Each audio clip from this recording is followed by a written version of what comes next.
सुप्रभात प्यारे बच्चों। आज आप सभी लोग हिंदी बसंत में चिड़िया की बच्ची ये जो कहानी है, इस कहानी के विषय में मैं आप सभी लोगों को समझा चुका हूँ। तो इसलिए इस कहानी का जो प्रश्न अभ्यास है, केवल प्रश्न अभ्यास के विषय में ही आप सभी लोग आज अध्ययन करेंगे। तो आपका पहला प्रश्न है, किन बातों से ज्ञात होता है कि माधवदास का जीवन संपन्नता से भरा था, और किन बातों से ज्ञात होता है कि वह सुखी नहीं था। संपन्न जो शब्द है, संपन्न शब्द का अर्थ होता है धनी, परंतु उसमें ता प्रत्यय लग गया है ना, इसलिए वो जो शब्द हो गया वो आपका भाववाचक शब्द हो गया। तो जो आपका उत्तर है, माधवदास का जीवन संपन्नता से भरा था, क्योंकि जैसे जब मैं कहानी आपको समझाया था तो बताया था कि माधवदास के पास खूब सारा सोना चांदी था। दूसरा जो बिंदु है, उसका जो संगमरमर का बना बड़ा सा महल था, और उस महल के सामने सुंदर सा बगीचा था। तीसरा जो बिंदु है, वह चिड़िया की बच्ची के लिए सोने का पिंजरा तथा सोने की कटोरी भी बनवा सकता था, क्योंकि वह धनी था।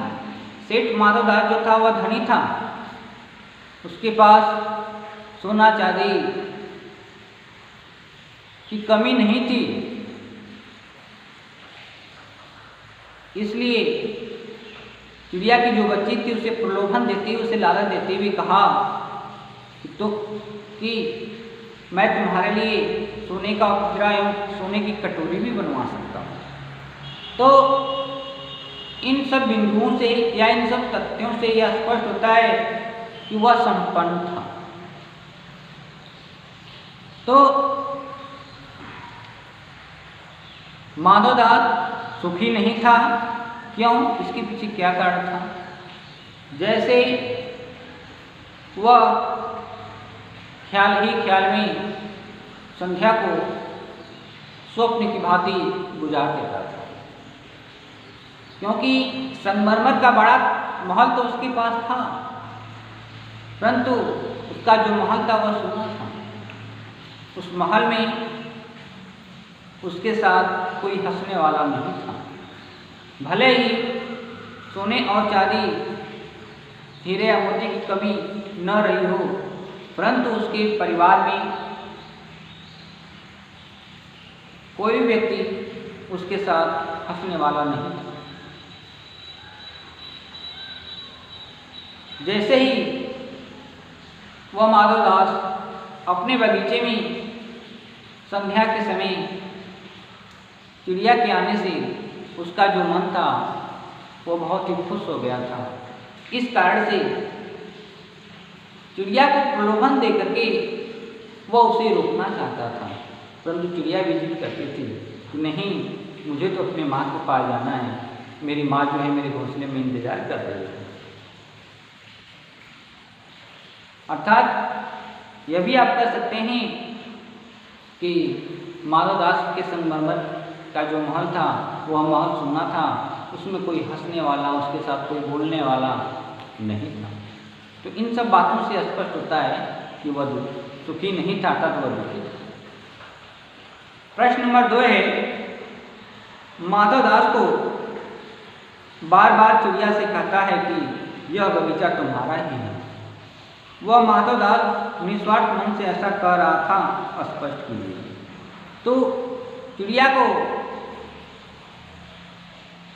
प्रलोभन देकर के, या कह सकते हैं कि आप लालच देकर के वह उसे रोकना चाहता था, अपने सुख के लिए रोकना चाहता था, क्योंकि वो चिड़िया को देख करके वो मुग्ध हो गया था।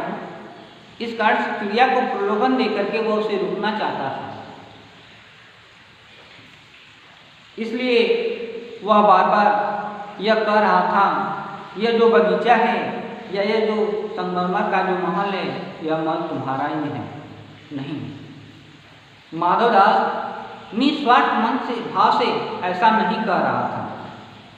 वह तो चिड़िया को अपनी खुशी के लिए कैद करना चाहता था। चिड़िया जब उसके प्रलोभन तथा लालच में नहीं आई तो चिड़िया को धोखा दे करके, या कह सकते हैं कि चिड़िया को अपनी बातों में उलझा करके, अपनी बातों में फंसा करके वह नौकर द्वारा उसे पकड़वाना चाहता था। तो कहीं न कहीं माधवदास के मन में स्वार्थ की भावना थी, जो अपनी खुशी के लिए, अपने सुख के लिए उस चिड़िया को कैद करना चाहता था। अगला आपका प्रश्न है, माधवदास की बार बार समझाने पर भी चिड़िया सोने के पिंजरे और सुख सुविधाओं को कोई महत्व नहीं दे रही थी। दूसरी तरफ माधवदास की नज़र में चिड़िया की जीत का कोई तुक न था। माधवदास और चिड़िया के मनोभाव के अंतर क्या क्या थे, अपने शब्दों में लिखना। इस तरह से आप अपने शब्दों में भी स्पष्ट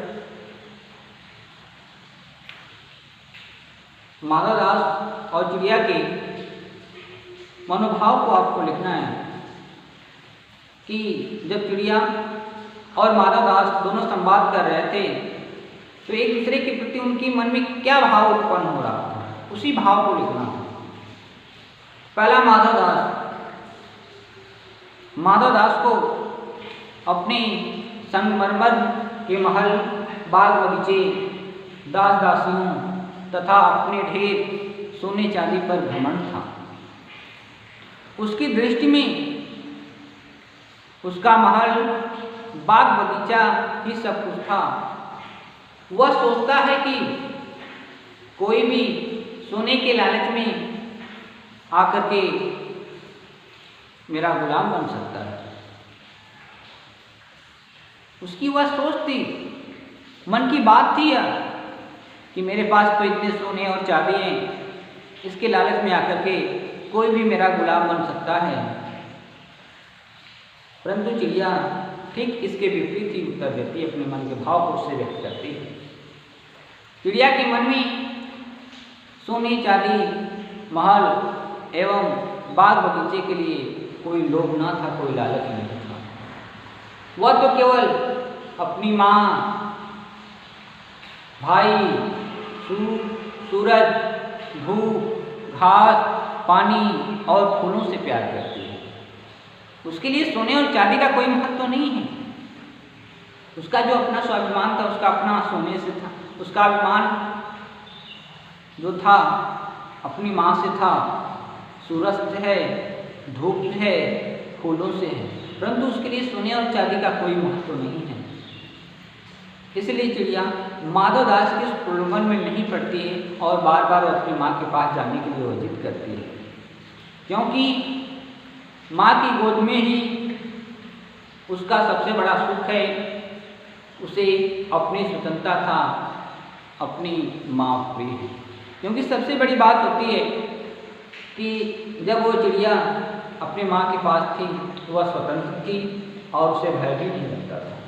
उसी तरह से जब बच्चे अपने परिवार के बीच रहते हैं तो परिवार के बीच रहकर के वे स्वतंत्र भी रहते हैं और उन्हें डरने की बात नहीं रहती है, क्योंकि उनके परिवार वाले उनका आत्मविश्वास बनकर उनके साथ रहते हैं, उनके साथ खड़े रहते हैं विषम परिस्थिति में भी। इसलिए आप सभी को डरने की बात नहीं है, क्योंकि आपका परिवार आपके साथ है और विषम परिस्थितियों में भी, कठिन परिस्थितियों में भी सदा आप संघर्ष करते हुए आगे बढ़ते रहिए।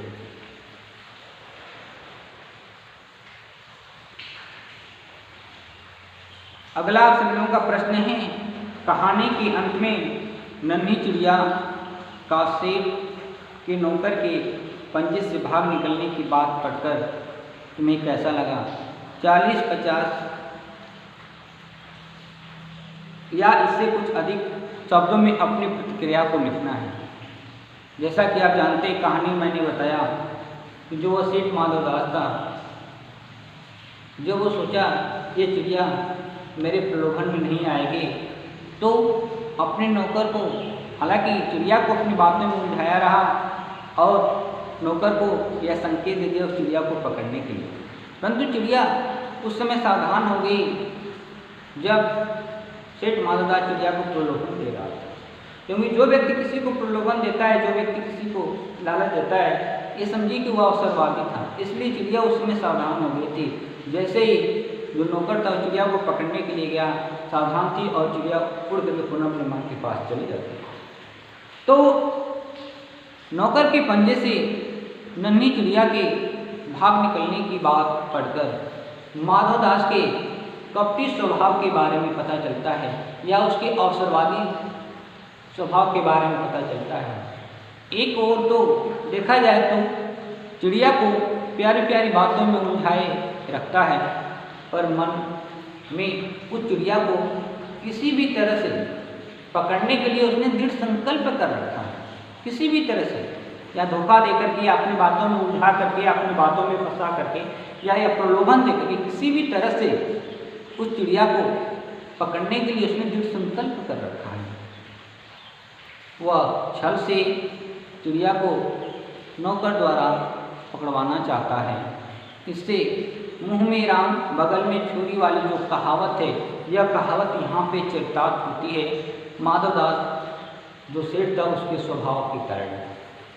इससे भी अधिक बुरा यह लगा कि मनुष्य स्वयं तो स्वतंत्र रहना चाहता है और अपनी खुशी के लिए वह पशु पंछियों को स्वतंत्रता के हनन करने से भी नहीं चूकता।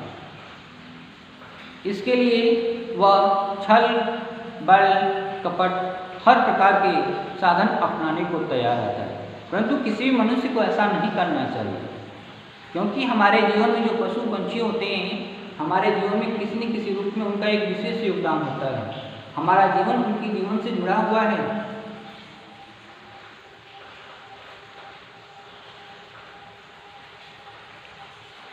अगला आपका प्रश्न है, प्रश्न 5। माँ मेरी बाट माने रास्ता, माँ मेरी बाट देखती होगी, नन्ही चिड़िया बार बार इस बात को कहती है।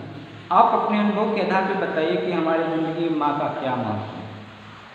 हालांकि हम सभी लोगों को माँ का प्यार मिला हुआ है, इसलिए माँ के महत्व को हम समझ सकते हैं, परंतु जिस तरह से चिड़िया की बच्ची जो थी उसने एक पंछी होकर के अपनी माँ को महत्व दिया, सोने और चांदी को महत्व नहीं दिया, तो इससे स्पष्ट होता है कि हम इस पाठ के आधार पर, अपने जीवन के आधार पर हम अपनी माँ को किस प्रकार से कैसे महत्व दे सकते हैं, किन शब्दों से महत्व दे सकते हैं।